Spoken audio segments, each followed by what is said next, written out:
افغانستان میں خانہ جنگی عروج پر این آر ایف نے طالبان کا اسرائیلی ساختہ ڈرون مار گرایا، لیکن سوال پیدا ہوتا ہے کہ طالبان کے پاس یہ اسرائیلی ساختہ ڈرون کیسے پہنچا اور ان ڈرون سے خطے کے کن کن ممالک کو طالبان سے خطرہ لاحق ہے۔ عامر رضا میرے ساتھ موجود ہیں، ان سے بات کرتے ہیں۔ عامر بھائی، طالبان کے پاس اسرائیلی ساختہ ڈرون کیسے پہنچا اور اس سے خطے کے کن کن ممالک کو خطرات لاحق ہیں، ہمارے ناظرین کو ذرا بتائیے گا۔ یہ سب سے پہلی بات تو یہ ہے کہ کیسے پہنچا، تو اس کا جواب تو یہ ہے کہ ہندوستان کے ذریعے پہنچا، کیونکہ اس کے ساتھ نیا ہاتھ ملایا ہے دونوں ملک جو ہیں ایک ہو کر پوری دنیا کا امن تباہ کرنے کے لیے۔ اور تیسرا اس میں اسرائیل ہے۔ چلیے ایک چیز ثابت ہو گئی، جو بات ہم چند ہفتے پہلے ہم نے پورا اس پہ ولاگ کیا تھا، اور میں نے کہا تھا تاجکستان کے قریب سرحدوں پر جو ڈرون اڑا ہے یہ اسرائیلی ساختہ ہے اور یہ بھارت کی جانب سے آئے ہیں۔ اس سے پہلے ہم نے کیا تھا اور میں نے آپ کو بتایا تھا کہ 2 جہاز جو ہیں وہ اترے ہیں کابل کے اندر، آپ کو یاد ہوگا، اور اس میں مجھے خدشہ یہ ہے کہ اس میں ہتھیار بھی موجود ہیں۔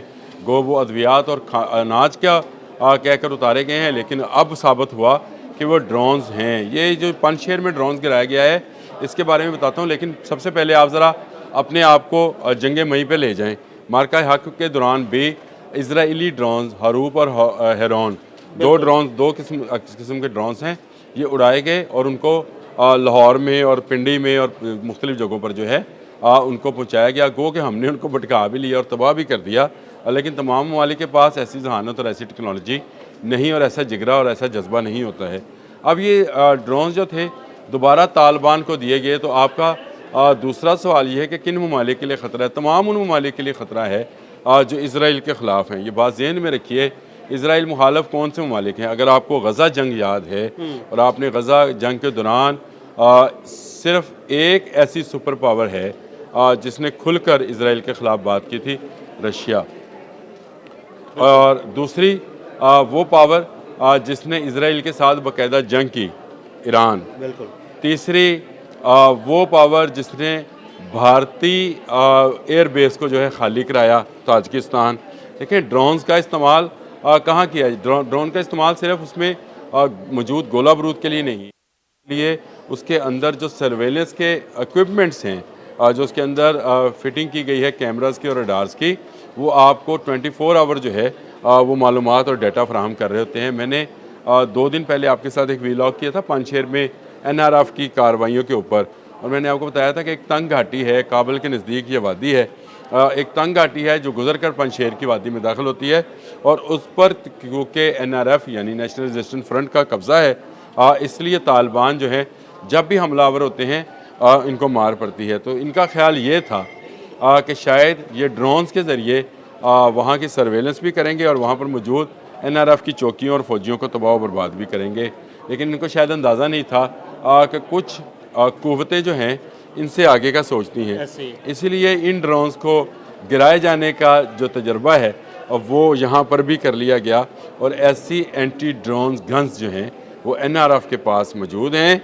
میری معلومات کے مطابق ان گنز کا حصول جو ہے وہ ممکن بنایا گیا چین کی جانب سے، یعنی چین کی جانب سے ممکن بنایا گیا کہ ان کے پاس یہ بھی موجود ہو تاکہ طالبان انڈیا یعنی بھارت اور اسرائیل کی جانب سے مہیا کیے جانے والے ان ڈرونز کا استعمال کھل کر نہ کر سکیں۔ دیکھیں جب یہ کسی بھی چیز کے خلاف جب کوئی ایکوپمنٹ استعمال کیا جاتا ہے تو اس کی 100% شیورٹی نہیں ہے کہ وہ آئے گا اور گرا لیا جائے گا، لیکن یہ تو ہو گیا کہ آج وہ فوٹیج جو آپ نے عدیل بھائی مجھے دی اور بھجوائی، اور آپ بھی اس وقت اتنے خوش تھے کیونکہ ایک تو وہ اسرائیلی ڈرون تھا، بھارت کا مہیا کیا گیا تھا اور طالبان نے چلایا تھا۔ دیکھیں طالبان جو ہیں جہاز اڑانے کے قابل تو نہیں ہیں، یہ سچی بات ہے کہ ان کے پاس کوئی ایسی ایئر فورس یا کہا جائے تو نہیں ہے، ان کے پاس امریکہ کے چھوڑے ہوئے چند ہیلی کاپٹرز ہیں، کچھ فائٹر پلینز نہیں ہیں، تو ان کے لیے آسان یہ ہے فائٹر پلینز عامر بھائی ان کے پاس ہیں لیکن وہ بہت پرانے ہیں، وہ تو وہ بہت پرانے ہیں، وہ شاید نہ ہونے کے برابر ہیں۔ وہ میں اس لیے کہا ان کے پاس باقاعدہ کوئی ایئر فورس اور باقاعدہ پائلٹس نہیں ہیں،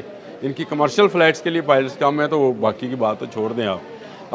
یہ ان کے پاس ڈرونز کا ہونا جو ہے اور اس کی ٹریننگ ہونا جو ہے، یہ شاید ان قوتوں کو جو کہ دنیا کے امن کو تباہ کرنا چاہتی ہیں ان کے لیے بڑا ضروری تھا، لہٰذا ان ڈرونز کو وہاں تک پہنچایا گیا۔ عامر بھائی یہ بڑی تشویشناک بات ہے، دیکھیں میری بات سنیں، اسلام کے لبادے میں طالبان نے اسلام کے لبادے میں جا کے بھارتی بنیے سے ہاتھ ملایا اور بھارتی بنیے سے ہاتھ ملانے کے بعد اسرائیلی ڈرونز حاصل کیے. یعنی دو وہ بڑی قوتیں جو دنیا کا امن تباہ کرنا چاہتی ہیں انہوں نے وہ تیسرے دہشت گرد قوت سے ہاتھ ملایا اور خطے کے تمام ممالک کی سیکیورٹی کو خطرے میں ڈال دیا. میں تو یہ یہاں تک کہتا ہوں کہ دونوں اسلام دشمن قوتوں سے ہاتھ ملایا. یعنی اس کو اس طرح سے دیکھیں کہ اسلام کا لبادہ اوڑھے ہوئے ہیں ملا اور متقی اور مفتی اور پتہ نہیں کیا کیا نام ہے ان کے, لیکن ہاتھ کن سے ملا رہے ہیں؟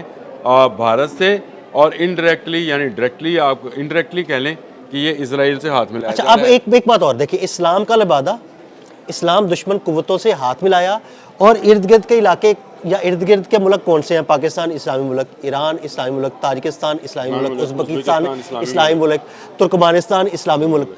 تو اسلام کے لبادے میں اسلام دشمن قوتوں سے ہاتھ ملانے کے بعد اسلامی ممالک کو ہی نشانہ بنانا شروع. آپ نے اتنے اسلامی ممالک کا نام لیا, ایک جگہ کا میں بھی نام لے دوں, وہ بھی اسلامی ہے جہاں پہ یہ دہشت گردی کرتے پائے گئے ہیں. سنکیانگ چائنا کا وہ صوبہ جو کہ اسلامی صوبہ ہے, چائنا کا وہ صوبہ جو افغانستان سے جس کی سرحد ملتی ہے, اور وہ صوبہ اسلامی صوبہ ہے. وہاں پر مسلمانوں کی بڑی تعداد اور بڑی مساجد ہے. میں تو دیکھ کے اب تو ویڈیوز آ رہی ہیں سامنے کہ وہاں پر باقاعدہ آزادی, اور شی جن جو ہیں ان کے صدر, انہوں نے ایک مسجد کا وزٹ بھی کیا سنکیانگ کے اندر بھی, اور اسی طرح سے انہوں نے اپنا سر ڈھام کے اس کا وزٹ کیا. تو یہ بڑی بات ہے کہ ہم تو یہ سنتے تھے کہ وہاں پہ شاید جو ہیں مسلمانوں کے لیے بڑے سخت حالات ہیں, لیکن وہاں تو مسلمانوں کو اپنی پروپیگنڈا ہے اور یہ پھیلایا جاتا ہے. لیکن یہ آپ ذرا ذہن میں رکھیں کہ یہ ڈرون ٹیکنالوجی ہے. اب مجھے جو خطرہ ہے, جو زیادہ خطرہ یہ ہے کہ یہ اسرائیلی ٹیکنالوجی اگر ان کے پاس آ رہی ہے اور ان کو تربیت دی جا رہی ہے تو یاد کریں کہ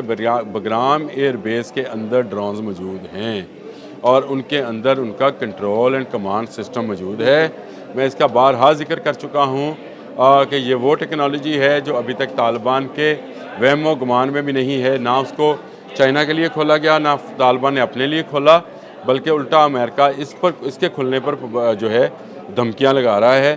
اور رشیا بھی چاہتا ہے کہ بگرام ایئر بیس جو ہے, کیونکہ اس نے کولڈ وار کے زمانے میں تیار کیا تھا تو لہٰذا یہ اس کی ہے, اس کے اندر یہ کمانڈ اینڈ کنٹرول سسٹم اور ڈرونز جو ہیں موجود ہیں. اور اگر طالبان کو تربیت دی جا رہی ہے تو یہ نہ ہو کہ اسرائیلی ماہرین, پہلے تو بات ہے کہ طالبان اسرائیل کو ہی تسلیم کر لیں. مجھے تو یہ بھی خطرہ ہے کہ جس حد تک یہ چلے گئے ہیں اسلام دشمنی میں اور مسلم ممالک کے دشمنی میں, کہ شاید اسرائیل کو تسلیم نہ کر لیں, اور اگر تسلیم کر لیں تو پھر اسرائیلی ماہرین کو بگرام ایئر بیس نہ دے دیں کہ آئیں اور کھولیں, اور شاید اس پر امریکہ کو بھی اعتراض نہ ہوگا. لیکن ایک بات ذہن میں رکھیں, جب ہم نے ان ممالک کا جو متاثر ہو سکتے ہیں ان ڈرون سے نام لیا تو سب سے پہلا نام رشیا کا لیا تھا. وہ اس لیے لیا تھا کہ رشیا وہ ملک ہے جو کہ کھل کر جو ہے وہ اسرائیل کے بھی خلاف بات کرتا ہے.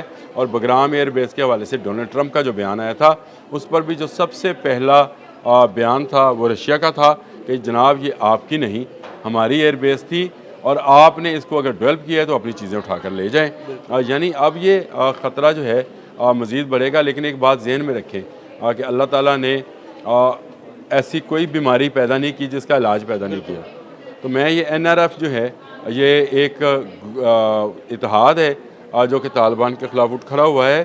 تو یہ طالبان کی جو دہشت گردانہ بیماری ہے اس کے علاج کے لیے, اس کے تریاق کے لیے, اس سانپ کے زہر کے تریاق کے لیے NRF موجود ہے. اور اس نے ڈرون گرا کر یہ ثابت کر دیا کہ بھائی آپ اسرائیلی ڈرون لے کر آئے ہیں, آپ مزید بھی لائیں گے, مزید گرائے جائیں گے, نہ آپ سرویلنس کر پائیں گے اور نہ آپ ان سے تباہی پھیلا سکیں گے جو آپ کے ارادے تھے کہ اور آپ نے بھارت سے ہاتھ ملایا تھا. اس محاذ پر بھی ان کو ہزیمت اور شکست کا سامنا, جس طرح بھارت کو پاکستان کے خلاف شکست کا سامنا ہوا, میرا خیال یہ ہے کہ آنے والے چند دنوں میں, اور یہ میں کہہ رہا ہوں کہ 2026 طالبان کی حکومت کا آخری سال ہے, یہ چند ماہ میں ہو جائے گا, چند پہلے ماہ میں ہو جائے یا درمیانی ماہ میں ہو جائے, لیکن طالبان کی حکومت کو اب جانا ہے. اور وہاں پر افغانستان کے اندر ایک مستحکم جمہوری حکومت جو کہ عوام کی منگوں اور عوام کے ووٹ سے بنے گی, اس کا قیام ہونا ہے. یہ 2026 بہت اہم سال ہوگا افغانستان کے لوگوں کے لیے. شاید انہیں طالبان کے ظالمانہ نظام سے اور سسٹم سے آزادی مل جائے. بہت شکریہ عامر رضا جی. بالکل عامر رضا نے بڑی تفصیل کے ساتھ اس سارے معاملے پر روشنی ڈالی. عدیل احمد اور عامر رضا کو اجازت دیجیے گا. اللہ حافظ.